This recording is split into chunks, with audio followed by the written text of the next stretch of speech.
that's done, just to be safe. So I'm running it at 100. Over here, I'm going to write down the principal cash flow at 100 PSA. Let's pretend I hadn't done that. So I'm going to remove all of these and clear them. So what I do is I say this is equal to the principal, the scheduled principal at date 1 plus the unscheduled principal at 1.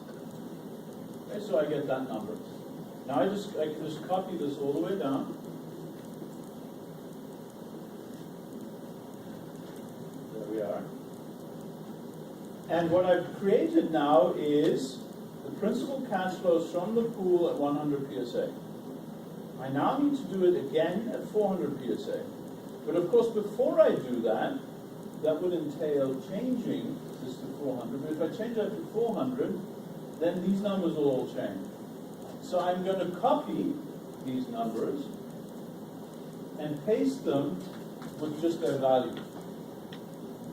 So because remember, what's in here is a formula. You see that? This is a formula. So if I go and change 100 to 400, these numbers will change. I want them to be equal to their,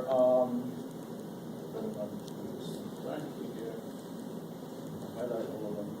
I'm going to copy all of these cells, and I'm going to paste just their value. Notice what's happened now. It's replaced the formula with the actual fixed number.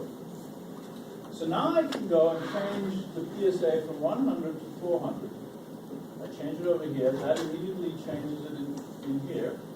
And now, the scheduled and unscheduled principal have changed, of course. Right? It's a prepayment speed derivative. So again, I'm going to clear this. And write, this equals, so I'm redoing the spreadsheet, equals the scheduled principal plus the unscheduled principal. And I copy this.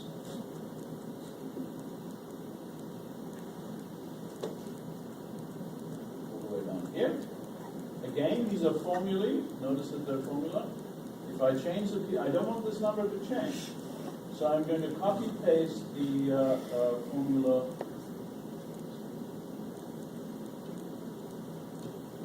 Give it value. So now they're fixed numbers. These numbers, once I've written them down, don't change. This is the principal payment from the pool at 100 PSA and 400 PSA. Now, what's the principal that the PAC bond gets? Well, I've just created here this column here is the blue line, and the other column, the 400 PSA, is the red line. The PAC gets the smaller of the two. So here's my PAC principal cash flow. It's the smaller of the two. It's the minimum of B22 and B22. Notice that initially, the principal is the blue line, the 100 PSA. Then as I get down to somewhere around 90, month 90, it switches. Notice it's still 100 PSA, 100 PSA. As I get to 90, 85, somewhere in here it switches. So here it's already switched. Yeah, this is the first, 88. Month 88 is the first month in which the PAC schedule is now the 400 PSA. And it stays that way all through the end. Okay? So what I've created now is the amount of principal that I'm going to give to the PAC. Whatever principal remains over, is left over, I'm going to give to the support bond.